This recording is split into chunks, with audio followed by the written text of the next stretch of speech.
Well, welcome to a Pastor's Café. I'm your host, David. I am here with Pastor Steven Kern, and this is episode number 57, Scandals, Crypto, and Collusion, and we will be right back.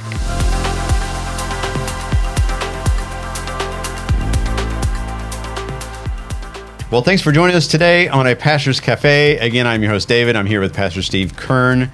Scandals, Crypto, and Collusion, episode number 57. Exciting times. Boy, I mean, just when you think we've gotten to the height of it, man, it just gets worse, or the depth. Maybe that's a better way of saying it. I know. And now we have Hunter Biden coming back in the news. Shouting, screaming, yelling, acting like a lunatic. You know, his father gave him a pardon and signed With it. the auto pen. No. He signed it. Oh, he personally. Personally. Okay. But who was he really protecting? If his son Hunter has to go to court, then all of the stuff going on that he had been involved in, and they have to identify who the big guy is, all of a sudden that just gets even bigger and bigger. Oh, I know. And so who really was Dad protecting? Was he protecting Hunter, or was he protecting Joe? It's a big question. Oh, I know. It's a great question. Well, the first discussion topic is going to be Obama-Russia collusion. Are you ready for this question? Okay. Are the long-debated allegations of collusion a sign of deep state manipulation foretold in Scripture's warnings about hidden rulers? We're talking about Daniel chapter 10. Well, there's no doubt that there's been a long history, all since the establishment of the fallenness of man and his depravity, and the quest for power and money and all. There's always been some kind of collusion going on, I think, in government. And so really, I was watching today some about Tulsi Gabbard and some more of the things that they're finding with the Obama administration, and how that Obama himself was probably the one behind putting together the plan to make it look like there was collusion between Russia and Trump to win the election. And But I mean, it all fits because, I mean, their political situations back in those days, and back in the time of Daniel, and of course Daniel, he was one of the top political people that had power. Fortunately, he wasn't someone that was involved in it, but he in any kind of collusions or things. But I'm wondering how much he had to deal with while he was there in leadership, trying to protect his people from the government. Sure. Yeah. Well, you saw what happened with Esther and all of that, and how they tried to get rid of all of Israel. One guy's had actually a collusion going there. Speaking of Esther, real quick, did you ever get up to the Sight and Sound Theater in Branson, Missouri, and see Esther? Yes, I did. That was an incredible show. It really was. Yeah. It's just really cool how they have the stage and how it wraps around, and they use the sides and everything to tell a story. That was really, really good. Yeah. I'll have to get up there and see the latest show, which is what, David? Well, but anyway, the whole thing get back about to the Russian collusion. Obama thing and the collusion.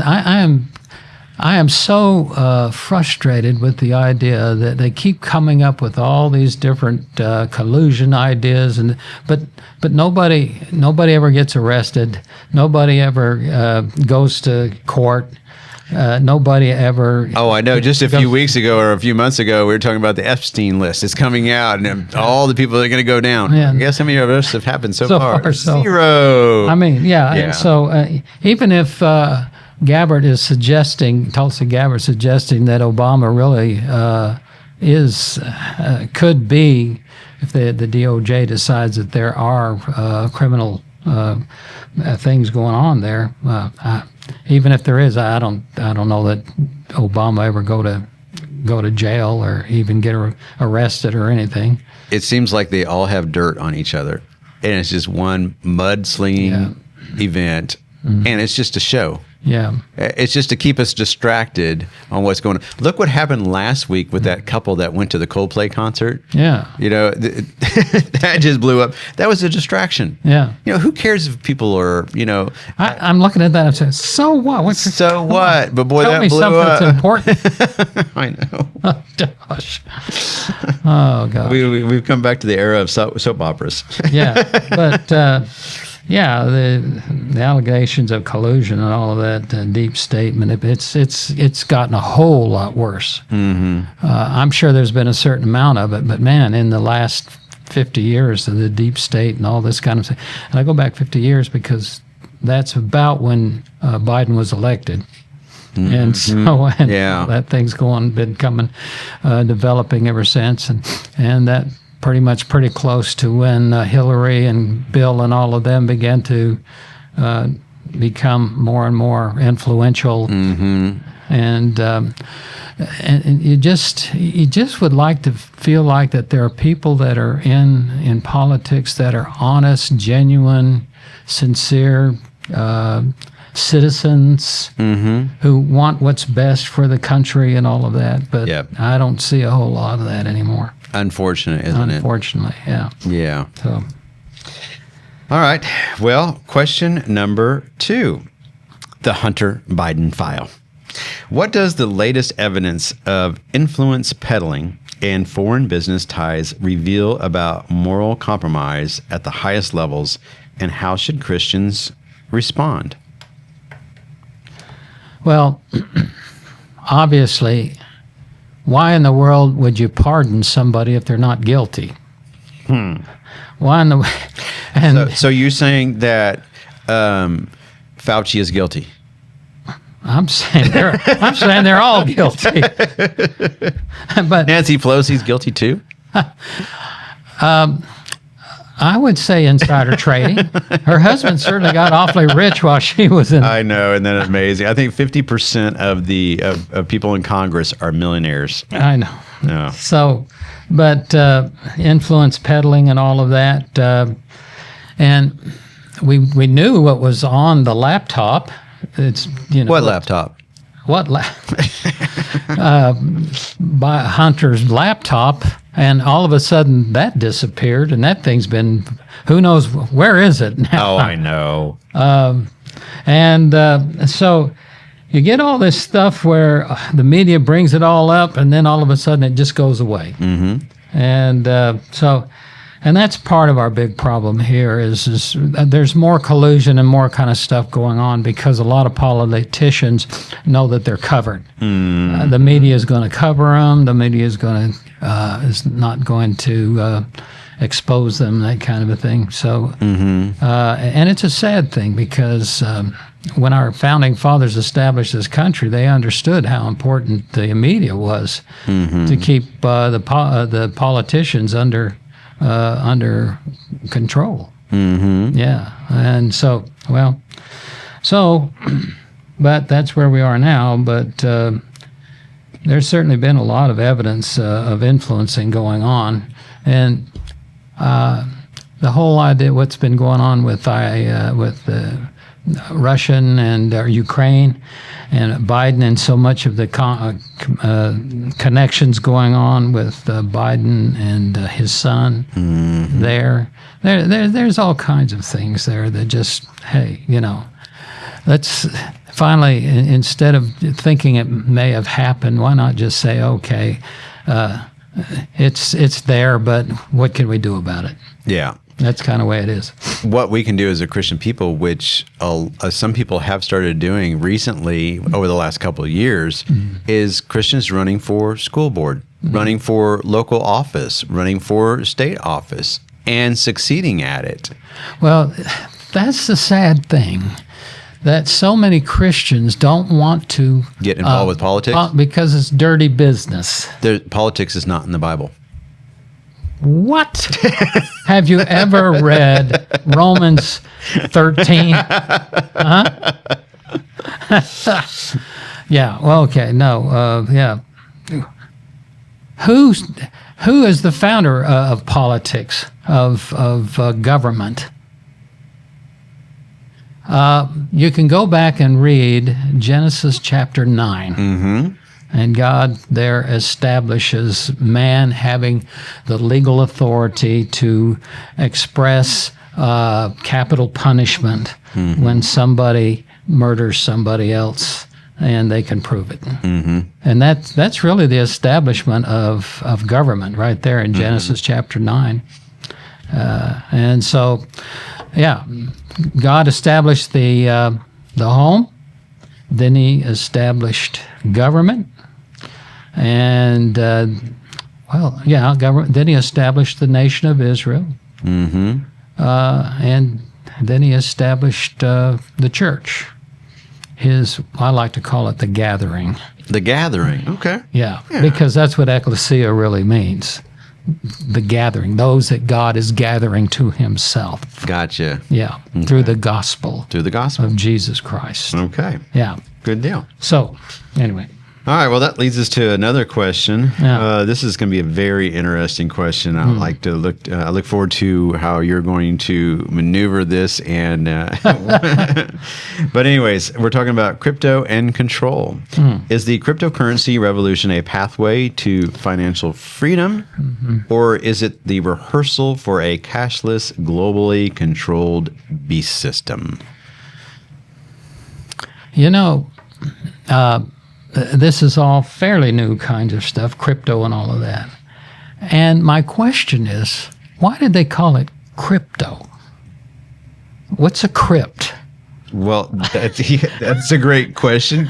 Crypt. Crypto. I mean, to me, it's such a negative connotation that when you hear the word, you immediately think, okay, there's some kind of diabolical thing going on here. When I don't know. I don't know that much about crypto. We've got people that have invested in it, made money with it, and then are still making money.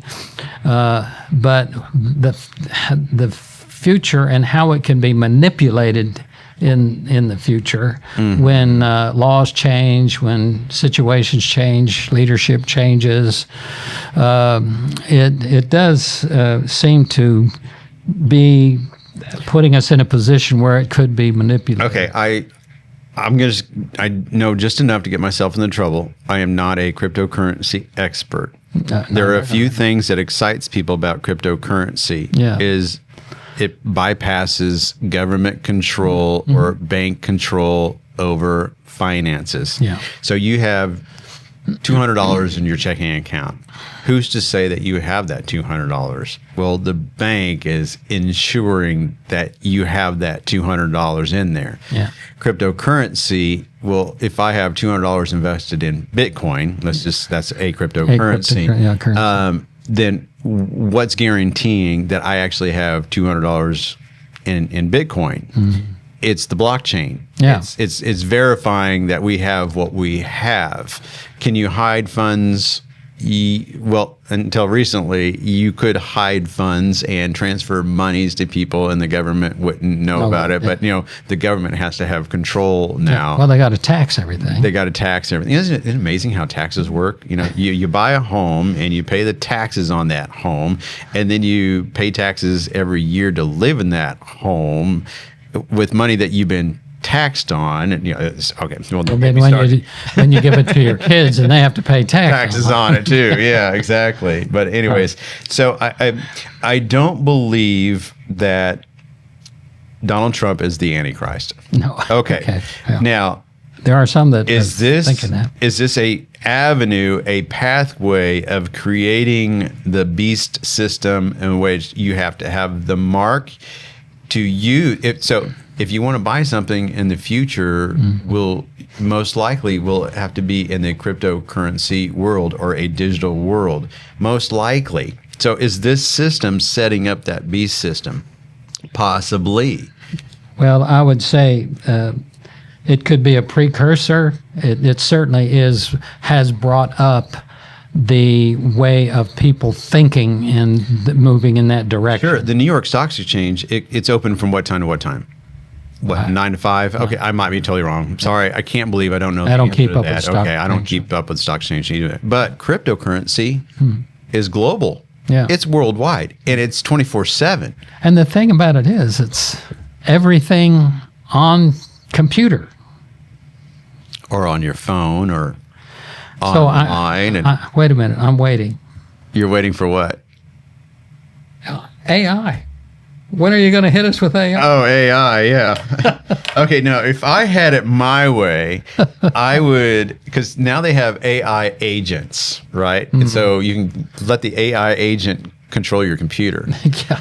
I wish someone would, I'm sure someone has already done this, but this is a pretty wild, crazy idea. What if you had like, let's say you use Coinbase, which is, an exchange for buying and selling cryptocurrency. What if you were to give control over your Coinbase and train an AI agent to trade as many times they want to, buy and sell, and make you money? Or lose you. Or lose you money.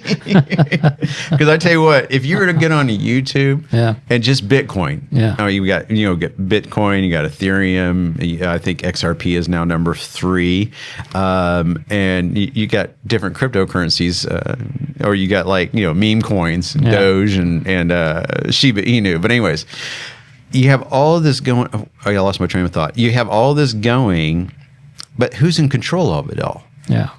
And you have all these videos. You can go to YouTube, and if you type in latest news on Bitcoin, you can find a plethora of videos and take a deep dive in all these YouTube videos about Bitcoin. And everyone's going to tell you, in 2 days, Bitcoin is going to be worth $1 billion. Go all in on Bitcoin. And 2 days happens. Well, I guess that didn't happen. Anyways, it's all hype. But anyways, I kind of believe that cryptocurrency is setting the base for the beast system. All right, now, since we're talking about crypto and control, I'm going to throw you a curveball because I really want to know your answer. I was just thinking about this last night. Okay, so where is the United States in the way of, is it a flourishing nation, or is it a complete debacle, or is it wiped off the face of the planet? I'm not trying to set you up for a trick question prior to the rapture. And the reason why I'm asking this, if a tree falls in the forest and no one is around to see it or hear it, how do we know that the tree has fallen?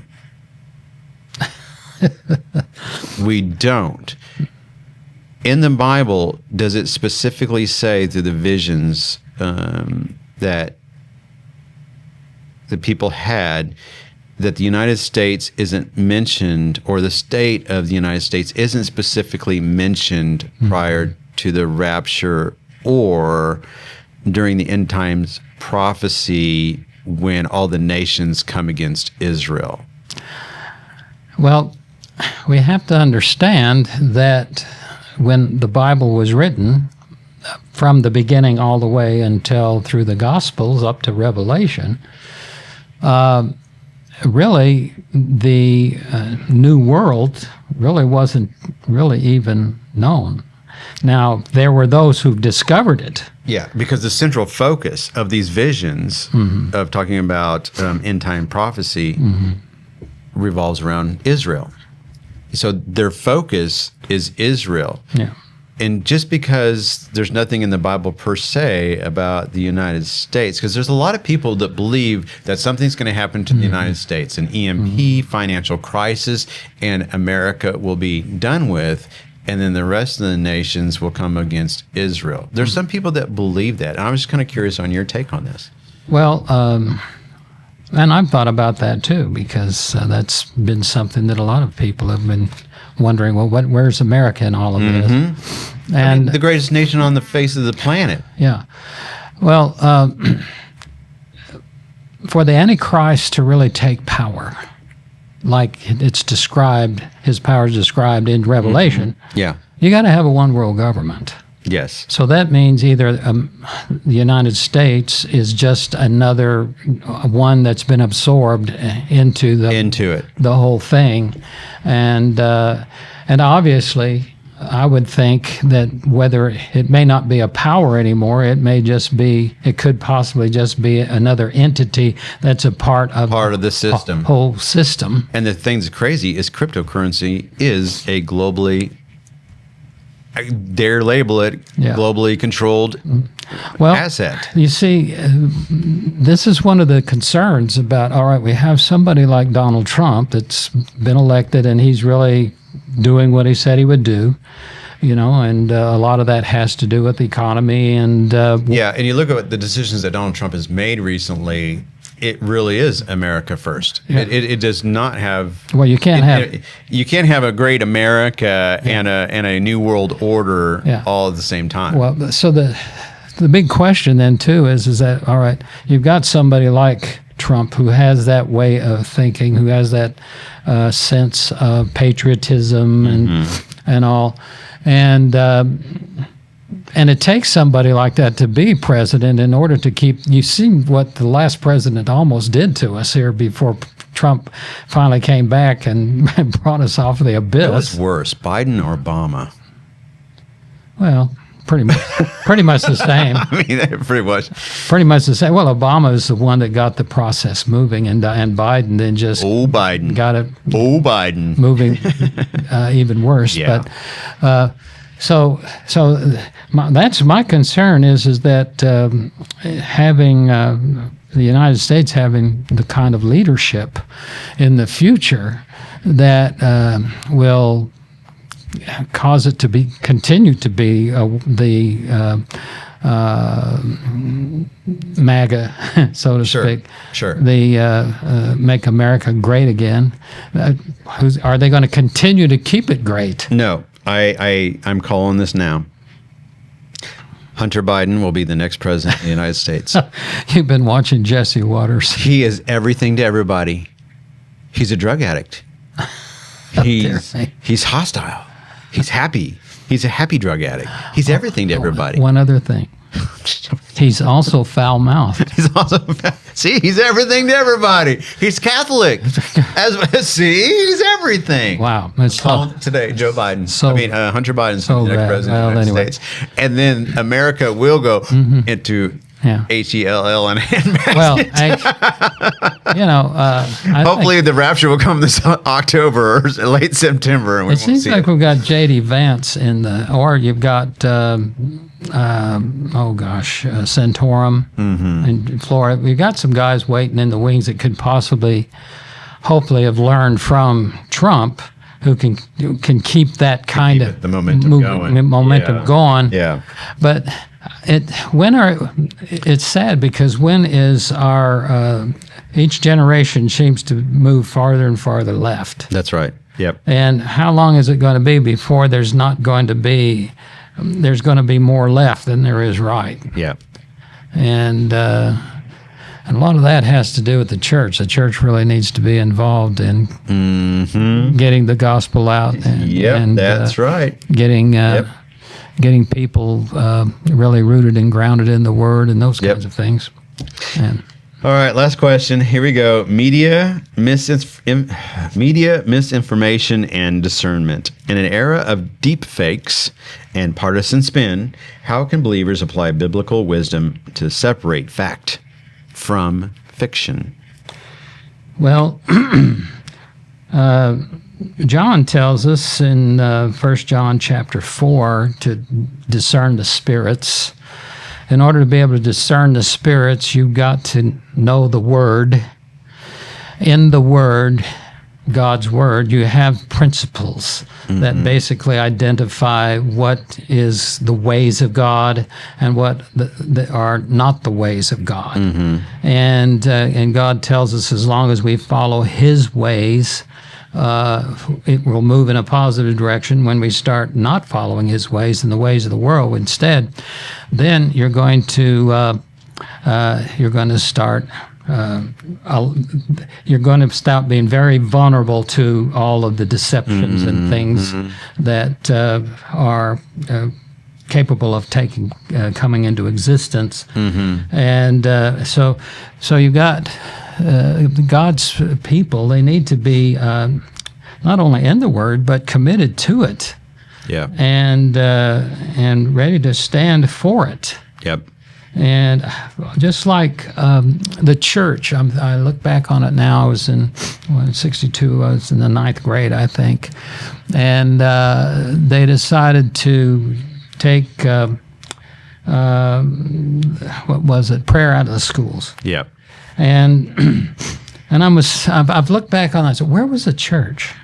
The church didn't know that we had a constitution that guaranteed that to us.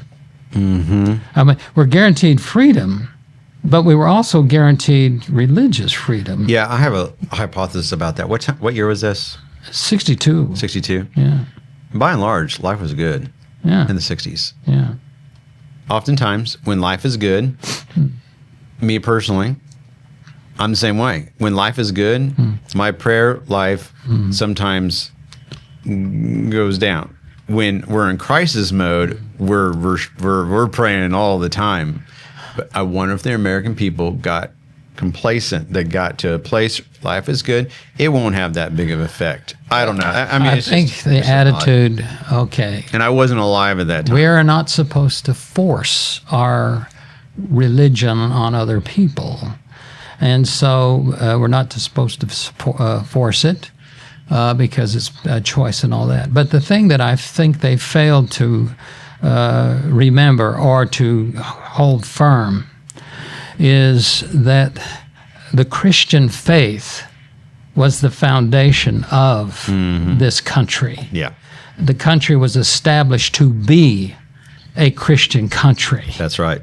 And so, all right, if you're in school and it's a Christian school, all the public schools at one time were Christian schools. Yep. Mm-hmm. And really, because our history told us that this nation is a Christian nation. And it's not wrong for us to say, okay, our schools are going to be Christian schools because it's a Christian nation. Mm-hmm. And now we can't force you to be a Christian, but the fact of the matter is our country is a Christian country, and so we're going to have Christian schools. We're going to require Christians to be in leadership. That's what was happening at the very beginning. Mm-hmm. You had to be a member of a Christian church. That's right. To even run for office. That's right. Early on, and that hung on for quite a while. Mm-hmm. And for quite a while, you couldn't get elected if you weren't a part of a church somewhere. And I think we really lost it there when we failed to take a stand for the fact that this nation was established to be a Christian nation. Mm-hmm. It was. And the 1948 separation of church and state. Yeah. That was totally incomplete. There should have been some kind of a lawsuit or something on that. Yep. Because that could have been defeated easily. Yep. Historically, with what we have in our history. Once you lose your freedoms or freedom, yeah, it's hard to get it back. Yeah, it really is. Yeah. And so, we've got to be more tolerant. Well, wait a minute. I'm so tired of hearing that. No. Well, see, tolerant. We have to be accepting. We have to embrace. We have to be tolerant. Yeah. Right. Yeah. Well, and the definition of the word tolerance has really changed. Tolerance, back when it really meant what it meant, okay, I don't agree with you, but I'll allow you to have your opinion, but I don't agree with it. But now tolerance is more the idea of accepting and then if you don't, embracing. then it's hate. Yeah, right. You're not. When did that become part of intolerant. it? Oh, well. You're intolerant. But I mean, when did that become part of it? We can disagree on things, but doesn't mean we hate each other. But that's what is basically the feeling and what people are expressing these days. You disagree with me? Well, you must hate me. Wait a minute. The people that disagree with Trump hate him. Oh, I know. I mean, you can disagree with him, but you don't have to hate him. 50% of the country they just hate him. is sold out on Trump, and 50% of the country hates Trump. That's right. It's just they just hate him. There's no middle ground, it seems like, anymore. It's crazy. Yeah. Can we just get along? I'm just joking. Okay, so about out of time. I want to mention this to you real quick. How about a discussion and some questions on familiar spirits, demons, and ghosts? Why not? Why not? I mean, hey, listen. There's a reason why voodooism is practiced. Yeah. Why? Because it works. Let's talk about that in episode number 58. That's going to be a really good discussion. So make sure you tune in next week on episode 58, where we're going to talk about familiar spirits, voodoo, and all that kind of stuff. All right. Until then, we hope you guys enjoyed listening to today's episode. Feel free to shoot us an email if you have a topic that you would like for us to flesh out. So thanks again for today's conversation. We hope you have enjoyed it. And we will see you next time on a Pastor's Cafe. Take care and bye-bye.